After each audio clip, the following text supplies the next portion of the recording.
It's 4 PM Central European Time on a Sunday, which means it's time for the Thyworm Weekly Roundup with my curated news and personal gaming endeavors. Are you enjoying these? Consider subscribing. It's already the 18th episode of the Weekly Roundup and I'll be diving into some of my favorite games at this moment in time, starting with Path of Exile. The developers of Path of Exile created a manifesto addressing the most immediate concerns that the community has with the Delirium League. I've been playing it quite a lot myself, especially because the current state of the world, the real world, allows for less other activities.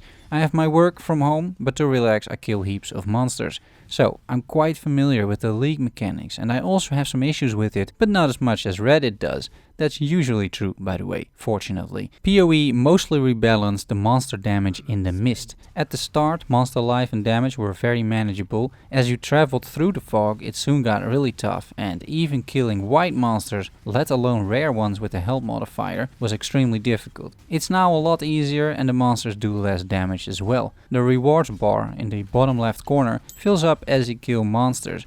The intention is to make more difficult monsters, those deeper into the mist, increase the bar faster. Currently this isn't in place, and even after 3 patches and hotfixes I don't feel this is implemented yet, or working. Because of the rewards, the Delirium also made you run around like a headless chicken, killing as many enemies as possible, completely disregarding any other elements in the map. There may be a Cassia or an incursion, but you skip those because the Delirium timer keeps ticking and you need to butcher those monsters to increase the rewards. The results are, however, that after Delirium is over I found myself backtracking quite a bit, picking up loot, doing the other map events, and that just doesn't feel good. Endgame PoE, at least for me, is all about efficiency and mapping as fast as you can, and this mechanic is a pretty big detriment to that. I just started basically to trigger the mechanic but then ignore it and proceed like I normally would. That way, Delirium is just a little extra loot, but at least I'm not backtracking all the time. That way though, you're not making optimal use of the new mechanic either, which feels kinda bad because it is the new League mechanic. GGG has tackled this issue by stopping the Delirium timer in case of other events happening on the map, like a breach or abyss. Great change in my opinion, and it works really well. The rewards were buffed significantly. Every 2 reward tiers a new reward type is added. At tier 1 you may start off with jewelry, and at tier 3 of jewelry, tier 1 of currency appears. On average I'm now getting 5 or 6 tiers in total from tier 16 juiced maps with my build. It does feel a lot better than before, honestly. Many people also requested a so-called item drop vacuum, which basically means that you do an event, a run, and then at the end of it all the loot drops. The Alpha incursions work like this, for example. It's super efficient, but in terms of Delirium, to me at least, this request doesn't really make sense, because Delirium is not a separate event. It's more like a layer on top of the actual world, the mist, and it cannot be seen separately. GGG agrees and it won't implement an item drop vacuum. A big issue is visibility. I told you guys about this last week, but often you really can't see what's going on in the world when Delirium is triggered. As a result, you die to some really powerful AoE effect indicated in white against a white background with my white sentinels running around. I did choose a wonderful build for this league. GGG promises more visibility without going into the specifics on how this would go. I also have to admit that after playing the league intensively for a week and dying a lot, I have adjusted to the mechanics. I now recognize the sounds, the floor patches, the monsters, but still, with a breach and a bunch of monsters, it's impossible to see what's going on in the game, and that can lead to some unfortunate deaths, although I'm not sure this can ever be avoided. Same is true for performance. They broke something, according to the post. The good news is they're acknowledging it, the bad news is they don't know what they broke yet, as of writing this. Still, performance in places like the Breach or Legion remain problematic to me, combined with the fog. Last but not least, the fast forward button of Delirium, right over here, will get an option to be keybound. This is vital if you are deeper in the mist and you just notice you're about to die. Currently you need to mouse over and click, which is difficult if you're already trying to survive and move around.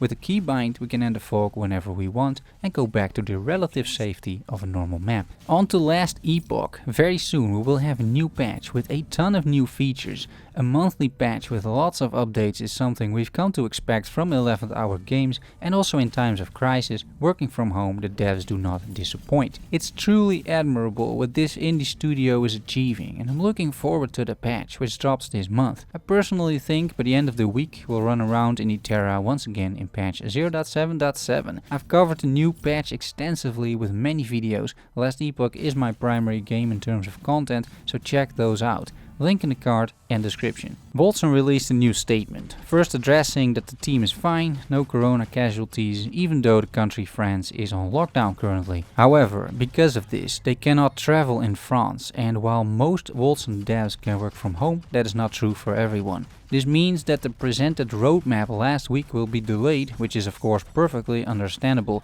Everyone's roadmap is delayed due to the crisis. They also dropped a small patch with hotfixes, including some more item duplication fixes. Any existing economy is basically messed up already, but that should be only the case for a little bit longer, because Wolcen will implement a league system, similar to Path of Exile. When a new league is implemented, there will be a reset, just like any league in PoE. Hopefully, at that time, the game is largely stable, everyone starts from scratch, and that should be the excellent time to get back into Wolcen and play the game with a fresh character without falling through the floor. Some other notable changes in this patch: Anvil's Woe, Evasion, Slayer's Flurry, Stings of Crarian, and Wrath of Baypath got buffed. Arctic Spear, Consuming Ember, Parasite and Thunderstrike gained damage per level, increasing total damage in some cases by 48% at max level. That should help. Curse of the Dead Gods put out some more balancing changes. The latest patch nerfed some health relics, some OP combos and a few curses. Guns got more raw damage on the other hand, and underused mechanics and combos are increased in viability. I'm not going through all the changes here, but I would like to point out two things. First, the devs are making it very clear what the design rationale is behind all the changes. In a game like this, which already offers tons of variables and playstyles, it is important to see how the devs view their own game. You get a much better understanding of the changes, of why they're implemented, and of what the devs hope to achieve by changing systems. This way you can also provide feedback not only to the change itself, but also on the rationale behind the change. Second, using melons for some reason, community suggestions are indicated in the patch notes. You get a good overview of which changes have been made from a community perspective, which increases the feeling that we're contributing to the development of a game. The devs maintain a very high level of transparency, and that is great to see. To me, this is a clear sign that the devs are taking their game and its community seriously, which I've seen leads to beautiful releases. Slay the Spire, for example. I can see this heading in the same direction. And by the way, if you like what you see, guys, get this game. It's really fun already, and I think it has a promising future. More indie game news. Legend of Keepers released in early access last week by the indie Goblins studio. A prologue was already out for a while, which was rather fun, and now the whole game is available. Legend of Keepers is a dungeon master game where you need to keep out the good guys by deploying traps, troops and nasty spells. It's fun and very tactical gameplay. The early access release features 2 more protagonists to play, an archmage and a huntress, new monsters, troops and traps, Twitch features for streamers, more progression as you complete the main game once, and they're going to improve the game during early access, of course. Early access will last around 1 year, and one of the highlighted features I'm excited for is mod support. In a game like this, I can see people going crazy with mods. Should be super fun. Some personal gaming updates. More PoE, but then from a personal perspective, because I've been playing this an awful lot. I'm having such a good time with this gem of a game again. I'm playing a Herald of Purity dominating blow character based on a build from Baylor Mage. I adjusted it a little bit to fit in the new clustered jewels. Specifically, some of the Herald notables are really powerful. I've completed almost my entire regular Atlas bonus, 147 out of 154. I'm awakening level 6 with 5 more Conqueror fights to go before I'm max awakening level. Then the real farming can begin. I've managed to get a sustainable pool of tier 14 to tier 16 maps by juicing the ones with delirium orbs when I know a Conqueror will spawn, which is completely insane in terms of rewards. I put a few scarabs in there as well for good measure, some simple sextons all over the place. Damn, life is good.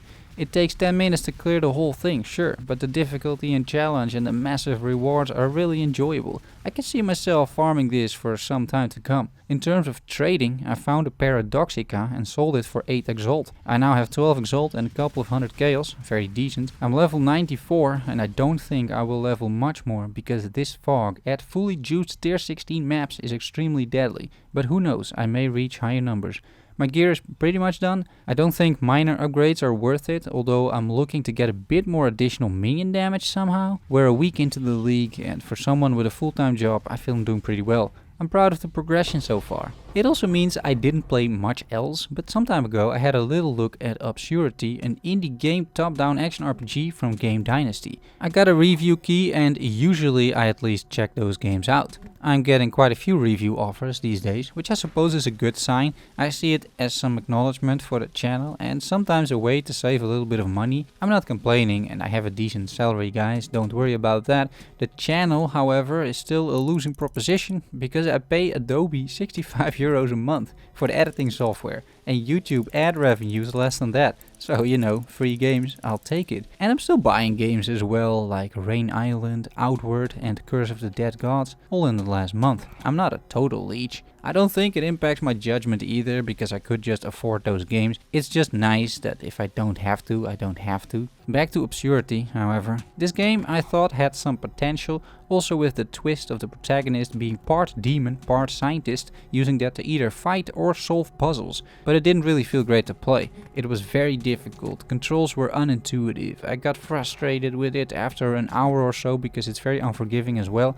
It reminded me of another indie game, Into the Fray, if you ever heard of that. That game is a lot better, while this one isn't able, unfortunately, to transcend the realm of generic games. And that's all I have for you this week. Follow me on Twitter, thanks so much for watching, I'll see you all next week. I love you all, bye bye.